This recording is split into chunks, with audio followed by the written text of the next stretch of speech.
Китайский режим, проводящий репрессивную политику в отношении миллионов тюрков в Восточном Туркестане, сделал еще одно скандальное заявление.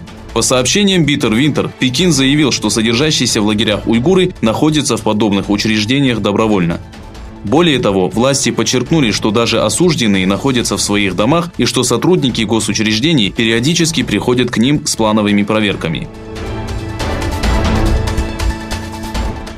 Гражданка Польши Мартина Кокоткевич продолжает проводить протесты в поддержку Восточного Туркестана. Последней акцией Кокоткевич стал одиночный протест, устроенный ею в поселке Познан-Сити с целью привлечения внимания граждан к вопросу Восточного Туркестана.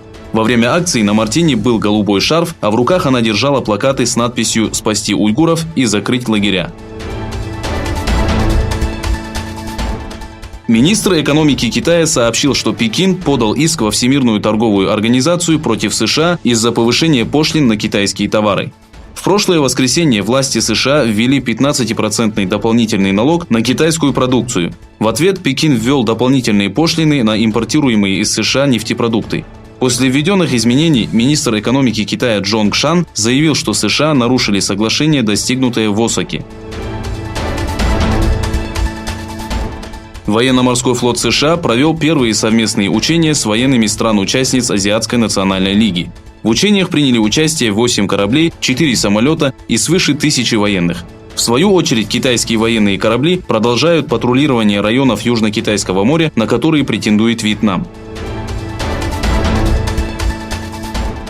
Глава Хизбаллы Хасан Насраллах заявил, что организация готова к отражению возможных атак израильской армии. Во время обращения по телевидению Насраллах сообщил, что отныне не существует красных линий и подчеркнул, что в ответ на израильские атаки Хизбаллах способна нанести тяжелые удары по вражеским территориям. Вчера Хизбалла сообщила, что уничтожила один военный автомобиль в провинции Авивим. Специальный представитель США в Афганистане Залмай Халилзад сообщил, что по результатам соглашений с Талибан из 14 тысяч американских военных, несущих службу в 5 базах, расположенных в Афганистане, будет выведено 5000 солдат. После 9-й встречи с лидерами Талибан в Катаре Халилзад прибыл в Кабул, где провел переговоры с президентом Эшрефом Гани.